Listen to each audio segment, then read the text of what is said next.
Hello' everyone, কি খবৰ তোমালোকৰ? লাষ্ট ক্লাছত আমি পঢ়িছিলোঁ চেণ্টাৰ অফ গ্ৰেভিটি, হয়নে? আমি লাষ্ট ক্লাছত পঢ়িছিলোঁ চেণ্টাৰ অফ গ্ৰেভিটি। তো এনে চেণ্টাৰ অফ গ্ৰেভিটি কিছুমানটো ইজি আছে, আৰু এবাৰ মই ৰিভাইজ কৰি দিছোঁ কমপ্লিকেটেডখিনি যোনখিনি বস্তু অকণমান মানে মনত ৰাখিবলগীয়া কথা সেইখিনি অলপ ৰিভিজন কৰাই দিওঁ। চেণ্টাৰ অফ গ্ৰেভিটি কি আছিলে তোমালোকৰ? প্ৰথম মনত ৰাখিবলগীয়া আছিলে হেৰিটো এনেকুৱা যদি থাকে, এইটো কি আছিলে? হাফ চাৰ্কল নহ'লে কোৱাৰ্টাৰ চাৰ্কল, হয় নাই? এইটো কোৱাৰ্টাৰ হয়, হাফ চাৰ্কলটো এনেকুৱা হ'ব। তো ইয়াৰ চেণ্টাৰ অফ গ্ৰেভিটিটো ৱাই ডাইৰেকশ্যনত এইটো হয়। তো এইটো কি আছিলে? 4r/3π। এইটো 4r/3π। বুজি পাইছা?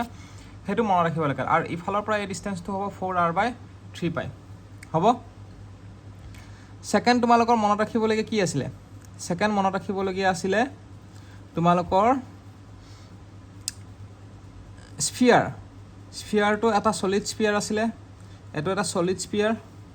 হয়নে? আৰু এটা হলো স্ফিয়াৰ আছিলে, এইটো ছলিড হয়। আৰু এটা হলো স্ফিয়াৰ আছিলে, এইটো হলো স্ফিয়াৰ। দেখা গৈছেনে? তো ছলিড স্ফিয়াৰ আৰু হলো স্ফিয়াৰৰ ডিফাৰেঞ্চটো কি হয় চোৱা। হলো স্ফিয়াৰত তোমালোকে লিখিব লাগিব r/2, আৰু ইয়াতে লিখিব লাগিব 3r/8, 3r/8, আৰু ইফালে হ'ব r/2। আৰু ইফালে আহিব কোণ আহিব, এইটো কোণ, এইটো এটা কোণ, হলো কোণ আৰু এটা হেৰি কোণ, হয়নে? হলো কোণটো তোমালোকৰ কি হ'ব? হলো কোণটো হ'ব তোমালোকৰ h/3, আৰু এইটো কোণ হ'ব h/4। তো এইখিনিয়ে মনত ৰাখিবলগীয়া কথা আছিলে, এইকেইটা মনত ৰাখিবা।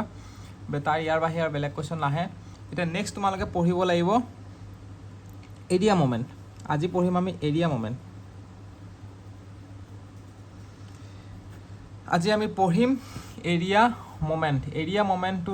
ইম্পৰ্টেণ্ট হয়। এৰিয়া মমেণ্টৰ ইকুৱেশ্যনটো হ'ল এক্স ডাইৰেকশ্যনত যদি চোৱা, এক্স ডাইৰেকশ্যনত হ'ব ইণ্টিগ্ৰেশ্যন y² dA। এক্স থাকিলে ইয়াতে y হ'ব, আৰু ইফালে ৱাইটো কি হ'ব? x² dA। ইফালে ix is equal two y² dA, আৰু iy is equal two x² dA। বুজি পাইছা? ছেকেণ্ডলি তোমালোকে মনত ৰাখিব লাগিব ৰেক্টেংগুলাৰ কাৰণে কি হ'ব? ৰেক্টেংগুলাৰ কাৰণে কি হ'ব? ৰেক্টেংগুলাৰ কাৰণে তোমাৰ এইটো x y হ'ব। ৰেক্টেংগুলাৰ কাৰণে এইটো x হ'ব, এইটো y হ'ব। তাৰপিছত ix ইজ ইকুৱেল টু 1/12। এইটো হেৰি ল'ব লাগিব, এইটো b লৈছোঁ, এই ডিষ্টেঞ্চটো ইয়াৰ পৰা ইয়ালৈকে b লৈছোঁ, আৰু ইয়াৰ পৰা ইয়ালৈকে ডিষ্টেঞ্চটো h লৈছোঁ। তো ix ইজ ইকুৱেল টু 1/12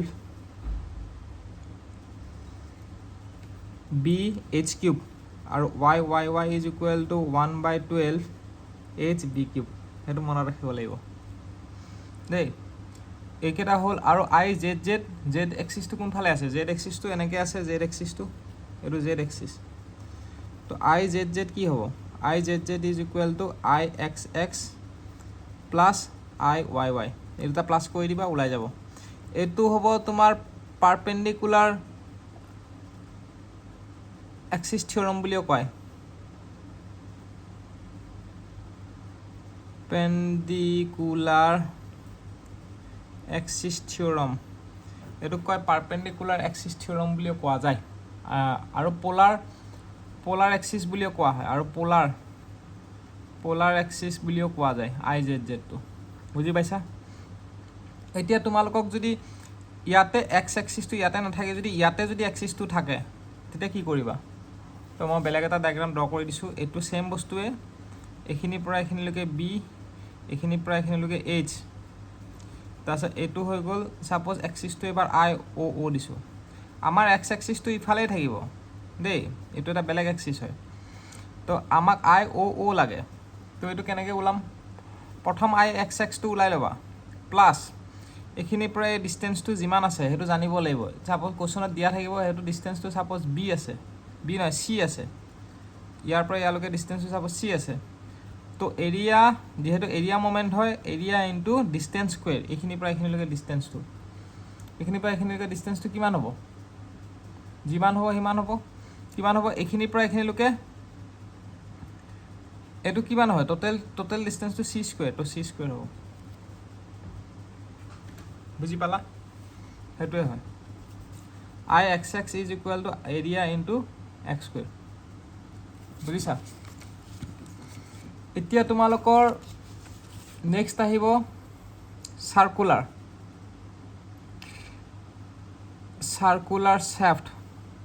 সাৰ্কুলাৰ শেফটৰ কাৰণে এৰিয়া সাৰ্কুলাৰ শেফট মানে এনেকুৱা হ'ব সাৰ্কুলাৰ শেফট হয় না এনেকুৱা হয় তো আমি অকল বস্তুটো ফ্ৰন্ট সাইডৰ পৰা ড্ৰ কৰিম তো সাৰ্কুলাৰ শেফটটো এনেকুৱা হ'ব ফ্ৰন্ট সাইডৰ পৰা ড্ৰ কৰিলে এনেকুৱা হ'ব তো এক্স এক্স এটো ওয়াই ওয়াই হয়নে তো I G is equal two কিমান হ'ব আই সেন্টাৰ এটো জি মানে কি এটো সেন্টাৰ অফ গ্ৰেভিটি আৰু এনেকুৱা আৰু এটো সেন্টাৰ অফ গ্ৰেভিটি দি পাৰ হৈছে বা আই এক্স এক্স বুলিও ক'ব পাৰা আই এক্স এক্স বা আই জি হয়নে এটো তোমাৰ সেন্টাৰ অফ গ্ৰেভিটি দি পাৰ হৈছে এক্স এক্স এক্স এক্সিসটো তো আই এক্স এক্স এটো আই জি এটো ওয়াই এক্সিস দি পাৰ হৈছে তো এটো ওয়াই এক্সিসটো সেন্টাৰ গ্ৰেভিটি পাৰ হৈছে তো আই জি বুলিও ক'ব পাৰা বুজি পাইছা আই জি বুলিও ক'ব পাৰি এটো বুজি পালা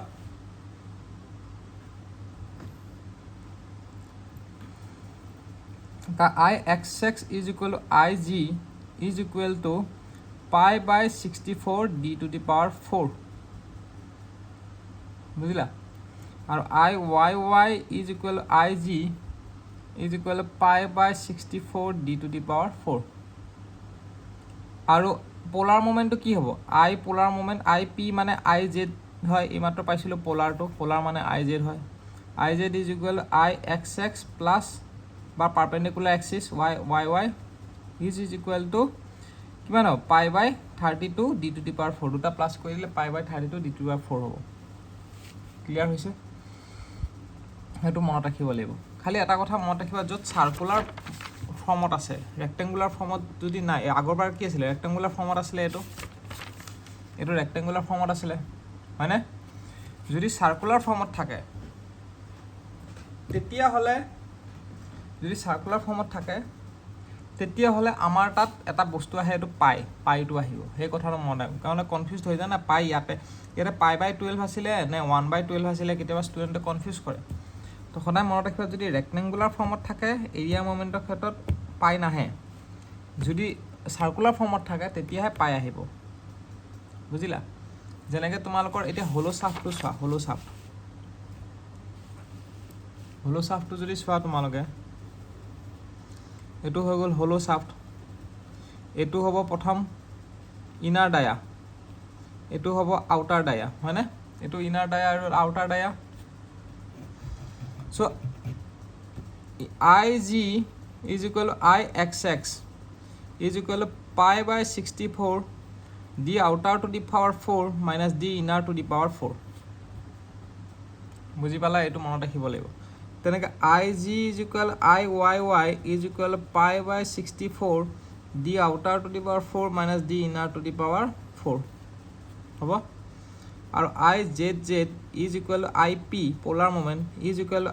Ixx plus Iyy হেতু আমি লিখিব গলে pi by 32 প্লাস কৰিলে d outer to the power 4 minus d inner to the power 4 outer to ডাঙৰ হয় কাৰণে outer to বাহিৰত লিখিছো তাৰ inner to the power 4 বুজিলা তাৰ পিছত তোমালোকৰ টিউবটো তোমালোকৰ এনেকুৱা হ'ব টিউবটো সাৰ্কুলাৰ হয় না নহয় টিউবটো সাৰ্কুলাৰ হয় ইয়াৰ টিউবৰ থিকনেসটো আমি ধৰি লৈছো t হ'ব টিউবৰ থিকনেসটো আমি কিমান ধৰিছো t ধৰিছো আৰু টিউবটো তোমালোকৰ কি হয় টিউবটো হয় তোমালোকৰ সাৰ্কুলাৰ সো সাৰ্কুলাৰ ক্ষেত্ৰত কি হ'ব পাই আহিব সেইকাৰণে পাই আহিছে pi by 8 d cube t বুজি পাইছা pi by 8 d cube t Iyy Ig is equal to pi by 8 d cube t আৰু Izz is equal to Ixx plus Iyy দুটা যদি প্লাস কৰা তেতিয়া হলে pi by 4 d cube t হৈ যাব ক্লিয়াৰ হৈছে এখিনিলৈকে তো এখিনিলৈকে আই হোপ তোমালোকৰ ডাউটখিনি ক্লিয়াৰ হৈছে এতিয়া তোমালোকে ইলিপ্সটো চাই লোৱা ইলিপ্সৰ কাৰণে এৰিয়া মোমেণ্টটো কি হ'ব সাপোজ এটা আমি এনেকৈ ইলিপ্স ড্ৰ কৰিছোঁ ঠিক আছে এইটো হৈ গ'ল এ ডিষ্টেঞ্চটো মেজৰ এক্সিছটো ডিষ্টেঞ্চটো হ'ব এ এইখিনিৰ পৰা এইখিনিলৈকে ডিষ্টেঞ্চটো হ'ব বি এতিয়া এটো হ'ব মেজৰ এক্সিছ মানে এই সৰি হা এই গোটেইটো ডিষ্টেঞ্চটো হ'ব এ আৰু এইখিনি ডিষ্টেঞ্চ হ'ব বি আৰু এই গোটেই ডিষ্টেঞ্চটো হ'ব এ তেতিয়া আই এক্স এক্স এইটো এক্স এক্স আৰু এইটো ৱাই ৱাই তো আই এক্স এক্স যিহেতু এইটো চাৰ্কুলাৰ ফৰ্মত আছে তো পাই আহিব pi by 4 A B cube এইটো এক্স এক্সিছটোৱে বিটোক কাটিছে সেইকাৰণে বি কিউব হৈছে আৰু I Y Y is equal pi by 4 B A cube কাৰণ ৱাই এক্সিছটোৱে এটোক কাটিছে তো আই এ কিউব খালি মনত ৰাখিব পাই আহিব আৰু পাই বাই 4 হ'ব I x x is equal to pi by 4 A B cube আৰু I Y Y is equal to pi by 4 B A cube সেইটো হয় বুজিলা আৰু I P is equal I Z is equal to I x x plus I Y y তো এইটো হ'ব pi by 4 A B cube plus pi by 4 B A cube এটা plus কৰিলে হ'ল হ'ব আৰু নেক্সট তোমালোকৰ যদি সোধে area of moment about the centroidal axis of এনেকৈ মই লিখি দিছোঁ চোৱা মোমেণ্ট অফ ইনাৰ্চিয়া বা area moment of inertia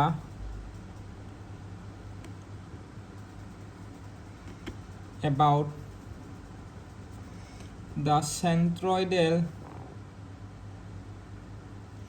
centroidal axis moment of inertia about the centroidal axis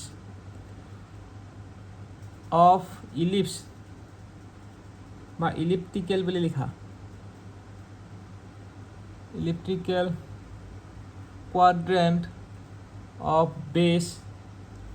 A and height to হ'ব B বুজি পাইছে না বেস টু A আৰু height to A moment of inertia about the centroidal axis of an elliptical quadrant এটা কোৱাড্ৰেণ্টৰ হয় ইলিপ্টিকেল quadrant বুজি পাইছে না কোৱাড্ৰেণ্ট মানে কি এনেকুৱা হয় গোটেই ইলিপ্সটো নহয় মানে গোটেই ইলিপ্সটো নহয় ইলিপ্টিকেল কোৱাড্ৰেণ্ট মানে এইটো হ'ব তাৰ হাইটটো কিমান দিয়া আছে বেসটো কিমান দিয়া আছে বেসটো এ মানে এইটো হ'ব ইয়াৰ পৰা ইয়ালৈকে বেসটো এ আৰু হাইটটো কিমান দিয়া আছে বি বুজি পাইছে নে মানে এটা ইলিপ্টিকেল কোৱাড্ৰেণ্ট মানে কি এনেকুৱা হ'ব কোৱাড্ৰেণ্ট ইলিপ্টিকেল কোৱাড্ৰেণ্টটো এইটো হ'ব এইটো the moment of inertia about the centroidal axis কোনটো এইটো হ'ল centroidal axis এইটো centroidal axis of elliptical quadrant of base A and height B তেতিয়া কিমান হ'ব তেতিয়া হ'ব পাই বাই আগৰবাৰ আছিলে পাই বাই 4 এবাৰ হ'ব পাই বাই 16 পাই বাই 16 কি হৈছে গম পাইছানে পাই বাই 16 হোৱা কাৰণটো হ'ল গোটেইটোৰ যদি মোমেণ্ট অফ ইনাৰ্চিয়া পাই বাই 4 হয় তো তাৰে এক ভাগৰ কিমান হ'ব পাই বাই 4 এ বি কিউবৰ এক ভাগৰ ডিভাইড বাই 4 কৰিব লাগিব নাই তো 4 4 যা 16 হৈ গ'ল সেইকাৰণে পাই বাই 16 হৈ গ'ল বুজিলা তাৰপিছত কি লিখিব লাগিব এ বি মনত ৰাখিবা এ বি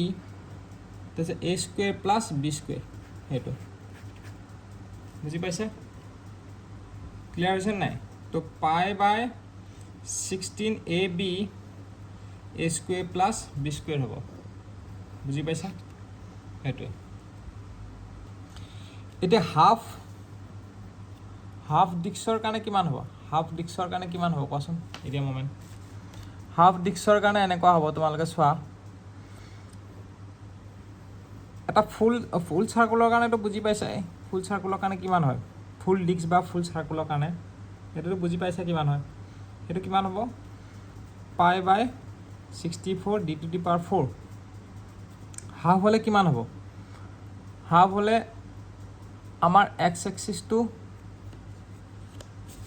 আচ্ছা মোৰ এটা বস্তু ভুল হৈছে দেই ভুল কি হৈছে ইয়াতে চেণ্ট্ৰয়েল এক্সিছটো আমি এইটো লৈছিলোঁ হয়নে এইটো নহ'ব ইয়াৰ তোমাৰ যোনটো কোৱাৰ্টাৰ আছে তাৰ চেণ্ট্ৰয়েল এক্সিছ ইমান মানৰ পৰা পাৰ হ'ব বুজি পালা তাৰ মানে এই বস্তুটো ইলিপ্সটো এনেকৈ আছেতো এইটো ইলিপ্স হয় তো চেণ্ট্ৰয়েল এক্সিছ এইটো নহ'ব আমাক কুৱেশ্যনটোত কি দিয়া আছে চোৱা চেণ্ট্ৰয়েল এক্সিছ অফ ইলিপ্টিকেল কোৱাড্ৰেণ্টটোৰ ইলিপ্স এইটো কোৱাড্ৰেণ্টটো এইটো তাৰ চেণ্ট্ৰয়েল এক্সিছটো এইটো হ'ব তাৰ centre suppose centre of gravity তো চেণ্ট্ৰয়েল এক্সিছটো এইটো হ'ব আৰু এইটো হ'ব বুজি পালা তো এইটো মনত ৰাখিবা তাৰ বেছটো হ'ব এ আৰু হাইটটো হ'ব বি আৰু তাৰ চেণ্ট্ৰয়েল এক্সিছ এইটো হ'ব তো এইটো আই এক্স এক্স আৰু আই ৱাই ৱাই হ'ব চেণ্ট্ৰয়েল এক্সিছ এইটো হ'ব এইটো নহয় এইটোতো গোটেই ইলিপ্সটোৰ চেণ্ট্ৰয়েল এক্সিছ এইটোতো গোটেই ইলিপ্সটোৰ হয় আমাৰ চেণ্ট্ৰয়েল এক্সিছ এইটো হ'ব এইটো কাৰেকশ্যন কৰি ল'বা এতিয়া নেক্সট ইয়াৰ চেণ্ট্ৰয়েল এক্সিছ কোনটো হ'ব যোনটো হাফ ডিস্কৰ আছে এইটোতো হ'ব গোটেই হেৰিটোৰ চাৰ্কলটোৰ চেণ্ট্ৰয়েল এক্সিছ তো আমাৰ ইয়াৰে চেণ্ট্ৰয়েল এক্সিছ কোনটো হ'ব এইটো হ'ব 4r/3π তাৰ চেণ্টাৰ অফ গ্ৰেভিটিৰ হাইটটো 4r/3π তো 4r/3 হাইটেদি পাৰ হ'ব তাৰ চেণ্ট্ৰয়েল এক্সিছটো এইটো হ'ব এক্স এইটো এক্স বুজি পালা তো আমাক আই এক্স এক্সটো কিমান হ'ব আই এক্স এক্সটো যদি ওলোৱা কিমান হ'ব কোৱাচোন আই এক্স এক্সটোৰ কাৰণে তোমালোকে মনত ৰাখিবা আমাৰ হ'ব π/64 d⁴ ডিভাইডেড বাই 2 হৈ যাব বুজিলা ডিভাইডেড বাই 2 হৈ যাব আৰু নেক্সট আই অ' যদি ওলোৱা আই অ'টো কিমান হ'ব সৰি এটা বস্তু মোৰ ভুল হৈছে এক মিনিট ৰ'বা দেই এই এক্সিছটো আমি এতিয়া আই অ' বুলি ধৰিছোঁ আৰু এই এক্সিছটোৱেদিহে আমি কাটিছোঁ এইটো আছিলে ফুল চাৰ্কল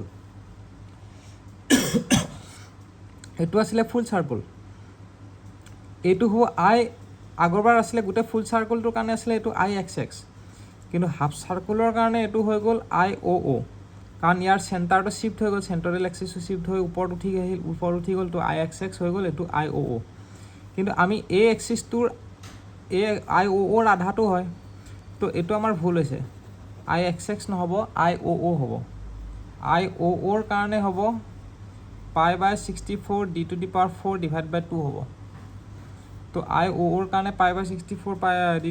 হ'লে π/128 d⁴ হ'ব বুজিলা আৰু I O' is equal to I G মানে আই এক্স এক্স প্লাছ এতিয়া আমাৰ এইটোৰ কাৰণে লাগে হয়নে আই এক্স এক্সৰ কাৰণে লাগে আই এক্স এক্সটো এনেকৈ ওলাব আমি জানো যে I O' is equal to I centre of gravity বা আই এক্স এক্স বুলিও ক'ব পাৰা plus area into distance square তো আই অ'টো আমি পাই থৈ দিছোঁ আই অ'টো কিমান হৈছে π/128 d⁴ তো আই জি প্লাছ এৰিয়াটো কিমান হ'ব π/4 d² ডিভাইড বাই 2 কাৰণ আধাটো হয় আৰু ডিষ্টেঞ্চটো কি হ'ব 4r/3π দা হোল স্কুৱেৰ তো ইয়াৰ পৰা আই জি ওলাই যাব হ'ব ইয়াৰ পৰা আই জি ওলাই যাব আৰু নেক্সট তোমালোকৰ আই পিটোতো তোমালোকক দেখালে খালি ইলিপ্সটো পাহৰি নাযাবা দেই ইলিপ্সটো ইম্পৰ্টেণ্ট আছে মই আকৌ ইলিপ্সটো দেখাই দিছোঁ ইলিপ্সটো ইম্পৰ্টেণ্ট আছে এই গোটেইটো হ'ব তোমালোকৰ এ আৰু এইটো হ'ব তোমালোকৰ বি তো π/, য'ত চাৰ্কুলাৰ ফৰ্মত থাকে তাতে পাই আহিব π/4 এ বি কিউব সেইটো আই এক্স এক্সৰ কাৰণে আৰু আই ৱাই ৱাই কাৰণে π/4 বি এ কিউব এইটো পাহৰি নাযাবা দেই আৰু সেই কোৱাড্ৰেণ্টটো চালোঁ ন সেইটোও ইম্পৰ্টেণ্ট হয় যদি এটা কোৱাৰ্টাৰৰ কাৰণে যদি লাগে তেতিয়াহ'লে কিমান হ'ব তাৰ চেণ্ট্ৰয়েল এক্সিছটো হ'ব I x x is equal to 4/1 হয় সেইকাৰণে π/16 a B A square plus B square হ'ব সেইটো হৈ গ'ল এতিয়া তোমালোকৰ মেইনটো আহিব ট্ৰাইংগুলৰ কাৰণে এনেকুৱা ট্ৰাইংগুলৰটো চেণ্টাৰটো কোন হয় মই তোমালোক কৈছিলোঁ নহয় এইটো h/3 হ'ব ইফালে h/3 হ'ব তো চেণ্ট্ৰেল এক্সিছটো এনেকুৱা হ'ব এইটো IXX আৰু এইটো হ'ব IYY হয়নে তো এবাউট চেণ্ট্ৰইড যদি হয় এবাউট যদি চেণ্ট্ৰইড হয় IXXটো কি হ'ব এইটোতো চাৰ্কুলাৰ ফৰ্মত নাই তো পাই নাহে আৰু 1/36 1/36 এইটো জানিব লাগিব এইটো হাইট h আৰু হাইট b এইখিনিৰ পৰা b হ'ব আৰু এইখিনিৰ পৰা h হ'ব IXX is equal to BH³ আৰু IYY is equal to 1/36 HB³ হ'ব আৰু পোলাৰ মোমেণ্টৰ কাৰণে IP is equal to IZ is equal to 1/XX plus 1/YY সেইটো হ'ব আৰু এইটো ৰাইট এংগল ট্ৰাইংগল বুলি নহয় এইটো এনেকুৱা ধৰণৰ চিটুৱেশ্যনতো হ'ব এনেকুৱা যদি থাকে তেতিয়া এইটো ফৰ্মুলা ইউজ হ'ব এইটো এংগল থিটা সাপোজ এইটো হাইট h মানে হাইট h হ'ব তো এইটো মনত ৰাখিলে হ'ল বেছটো b তেনেকৈ মনত ৰাখিলে হ'ল এতিয়া এবাউট বেছ যদি সোধে এবাউট বেছ সুধিলে কি হ'ব কোৱাচোন এবাউট যদি বেছ সোধে এবাউট বেছ সুধিলে ক'ব পাৰিবা নাই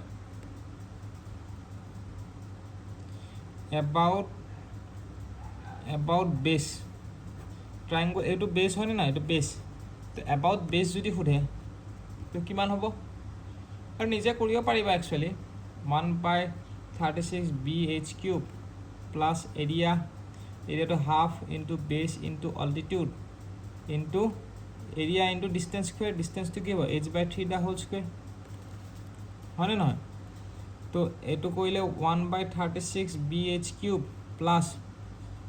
এইটো হ'ব 3 3 জাৰ 9 আৰু তাৰ লগত 2 মাল্টিপ্লাই কৰা 9 2 জাৰ 18 হৈ গ'ল 18 আৰু BH³ হৈ গ'ল তো এলচিএম লোৱা 36ৰ 18 কিমান জাৰ 18 2 জাৰ 36 তো হ'ব 3 1 + 2 3 হৈ গ'ল BH³ এইটো যদি কেনচেল কৰা 12 হৈ গ'ল তো 1/12 BH³ হৈ গ'ল এবাউট বেছ আৰু এবাউট ভাৰ্টিচেছ কিমান হ'ব তো এবাউট বেছ কিমান হ'ব বেছ মানে এইডাল হা এইটো এবাউট বেছ কিমান হ'ব 1/12 BH³ হয়নে আৰু এবাউট এইটো ট্ৰাইংগল এবাউট ভাৰ্টিচেছ যদি সোধে ভাৰ্টিচেছ অফ ট্ৰাইংগল এইটো মনত ৰাখি থৈ দিবা 1/4 BH³ হ'ব এইটো h এইটো b নহয় জানো এবাৰ ভাৰ্টিচেছ যদি সোধে তেতিয়াহ'লে 1/4 BH³ হ'ব সেইটো তো তোমালোকৰ এইখিনিতে শেষ চেণ্টাৰ অফ গ্ৰেভিটি তাৰপিছত নেক্সট চেপ্টাৰত পঢ়িম চেণ্টাৰ অফ মাছ নেক্সট ভিডিঅ'টোত